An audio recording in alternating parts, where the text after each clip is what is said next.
L'histoire de Joseph en prison avec l'échanson et le panetier nous parle de la crucifixion, la mort de notre Seigneur Jésus-Christ. C'est ce que nous allons voir dans cette vidéo. Vous savez, dans Luc 24 au verset 27, quand Jésus est ressuscité, il est en train de marcher avec des disciples sur le chemin d'Emmaüs et il va prendre la loi, donc il va prendre Genèse, il va prendre les Écritures et il va leur expliquer tout ce qui le concerne dans les Écritures. Et je crois que cette histoire en faisait partie, c'est-à-dire Genèse 40, je crois que Jésus a pris cette histoire et a clairement exposé qu'il s'agissait de lui dans cette histoire. C'est ce que nous allons voir.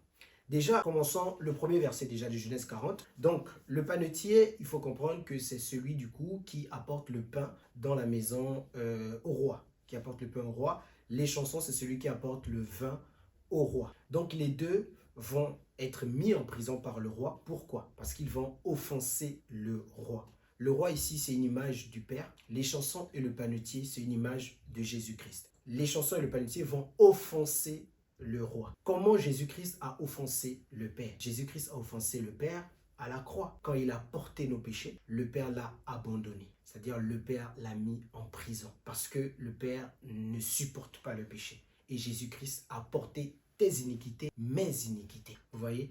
Et à cause de ça, il y a eu séparation entre le Père et le Fils. C'est ce qui s'est passé.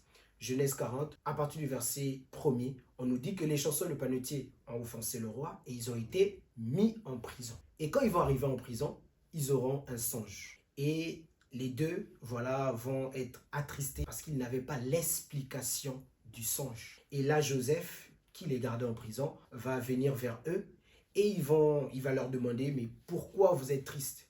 Et ils vont dire à Joseph, nous avons eu un songe et on n'a pas l'explication. Joseph va dire quelque chose de très important. Joseph va leur dire que l'explication appartient à Dieu. Et après, il va expliquer leur songe. En d'autres termes, Joseph est en train de dire, quand il va expliquer, en vérité, il prend là la place de Dieu. Parce qu'il dit bien que l'explication appartient à Dieu. C'est Dieu qui explique les songes. Vous voyez? Et quand Joseph explique le songe de l'échanson et le panetier, là, en vérité, on est Dieu qui nous explique véritablement c'est quoi l'évangile. En fait, le songe, c'est l'image de la loi, des psaumes et des prophètes, donc les Écritures, où l'œuvre de la croix a été imagée, a été cachée, mais elle était là. Mais il fallait la révélation, il fallait que Dieu nous explique clairement, il fallait que Dieu se révèle à nous, afin que nous comprenions qu'il s'agissait de lui depuis la loi, les psaumes et les prophètes. Vous voyez un peu? Et c'est ce qui se passera. Donc, dans la loi, nous avons vu depuis Genèse comment Dieu avait pris un animal, il avait tué l'animal pour revêtir Adam et Ève. Vous voyez, donc il y avait déjà un sang qui avait coulé depuis Genèse. On voit Abel qui va tuer aussi les premiers-nés et pour apporter encore à Dieu ce sacrifice-là. On voit encore là, le sang avait été déjà imagé, la mort de Jésus-Christ avait été imagée. On voit Moïse, lors de la Pâque, pour la sortie des enfants d'Israël dans le désert, la sortie des enfants d'Israël d'Égypte pour le désert. Encore une fois, l'agneau a été immolé, le sang avait encore été préfiguré, le sang de Jésus-Christ.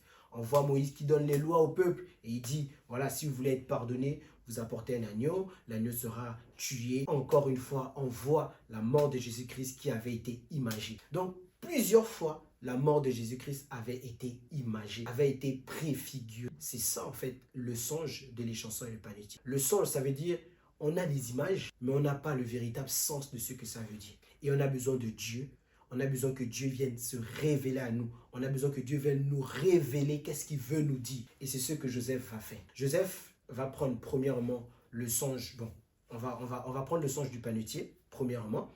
Il va expliquer au panetier que le songe que tu as eu, voilà ce que ça veut dire. Il va dire au panetier, donc celui qui fait le pain, celui qui apporte le pain au roi. Et Jésus-Christ, Matthieu 26, le verset 26, en vérité, Genèse 40, c'est ce qui s'est passé dans Matthieu 26, c'est le repas du Seigneur. Matthieu 26, le verset 26, Jésus lui-même va dire aux disciples, il va prendre le repas, il va prendre un pain, il va rendre grâce à Dieu, il va rompre le pain et il va donner à ses disciples. Et il va dire, ce pain est l'image de mon corps, qui sera brisé en vérité. Donc il brise le pain et il dit, c'est l'image de mon corps. Donc en vérité, le pain, c'est l'image du corps du Christ. Et donc le panetier, qui est une image du corps du Christ, Joseph va lui donner l'explication de son songe. Et Joseph va lui dire, toi, en ce qui te concerne, encore 3 jours.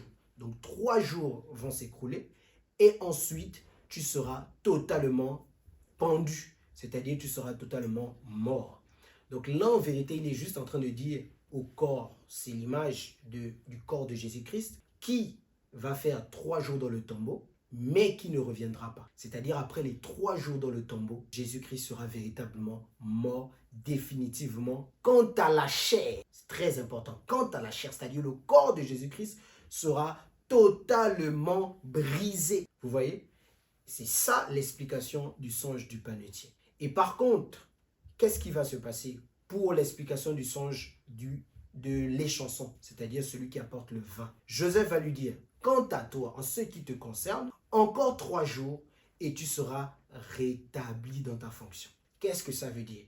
Ça veut dire que après les 3 jours dans le tombeau, Jésus-Christ, voilà, va prendre son sang, parce que le vin ici c'est l'image du sang, et va aller présenter ce sang-là auprès du roi. C'est ce qui s'est passé dans Matthieu 26, le verset 26 et le verset 27. Le repas du Seigneur. Jésus l'explique. Jésus dit que son corps sera brisé, c'est-à-dire sa chair. Et après, au verset 27, qu'est-ce qu'il va dire? Et il va prendre du vin, il va donner à ses disciples, il va rendre grâce, évidemment, il va donner à ses disciples à boire, et il va dire, ceci est mon sang qui sera répandu pour plusieurs, pour la rémission des péchés. En vérité, là, on a le sacrifice et le sacrificateur. C'est-à-dire que Jésus-Christ, homme fait de chair, va mourir, sera totalement dans la mort. Maintenant, le sang de Jésus-Christ. Jésus-Christ, maintenant, en tant que souverain sacrificateur, prendra le sang, donc prendra le vin et repartira auprès du Père, auprès du roi, afin d'obtenir pour nous la rédemption éternelle. Jésus-Christ est mort. Pourquoi? Pourquoi son sang a été totalement, pourquoi son corps a été totalement brisé? Isaïe nous le dit. Isaïe 53, le verset 5, va nous dire que Jésus a été blessé pour nos péchés, brisé pour nos iniquités. Le châtiment qui nous donne la paix est tombé sur lui. Par ses meurtrissures, nous sommes guéris. Le châtiment qui nous donne la paix est tombé sur lui. Il a été brisé pour nos iniquités. C'est-à-dire, Jésus est mort totalement à cause de quoi? À cause de tes péchés, à cause de mes péchés. Car le salaire du péché, nous dit Paul dans Romains 6, le verset 23, le salaire du péché, c'est la mort. Jésus ayant pris le péché sur lui, il méritait la mort. Car il est aussi écrit dans Hébreux 9, le verset 22, sans effusion du sang, il n'y a point de pardon pour le péché. Ça veut dire, pour que le sang coule, évidemment, il faut la mort. Et donc, Jésus-Christ étant mort, on peut maintenant avoir l'effusion du sang. C'est-à-dire, on peut maintenant prendre ce sang-là, aller maintenant dans la présence de Dieu, donner ce sang-là à Dieu. Comme le souverain sacrificateur Aaron le faisait à l'époque du peuple d'Israël. C'est-à-dire, il entrait dans le lieu très saint avec le sang des agneaux, le sang du bouc pour le jour du grand pardon. Il prenait le sang du bouc, il rentrait dans le lieu très saint afin d'obtenir expiation, propitiation, c'est-à-dire que Dieu devienne propice au peuple. C'est très important de le comprendre. Et c'est ce que Jésus a fait. Et c'est ça même l'histoire de Genèse 40, l'histoire de l'échanson et le panetier. Jésus-Christ en tant que sacrifice qui meurt pour nous. Jésus-Christ en tant que souverain sacrificateur, comme nous dit Hébreux 9, le verset 12. Voilà, il est venu. Jésus aussi est venu en tant que souverain sacrificateur. Waouh! Et la Bible dit qu'il a traversé un tabernacle qui n'est pas fait des mains d'hommes. Un tabernacle qui n'est pas de cette création. C'est-à-dire qu'il est allé dans un tabernacle, c'est-à-dire au ciel, c'est-à-dire dans la présence du véritable Père de Dieu. Il a apporté le sang, son sang. La Bible dit qu'il a apporté son propre sang. Wouh! Il n'est pas venu avec le sang des boucs et des taureaux. Il est venu avec son propre sang. Pourquoi? Et la Bible va ajouter, afin d'obtenir une rédemption éternelle. Voici les chansons et le panetier. Le panetier, Jésus-Christ en tant que sacrifice. Les chansons, Jésus-Christ en tant que souverain sacrificateur qui est rétabli pour le pardon de nos péchés. Que Dieu vous bénisse.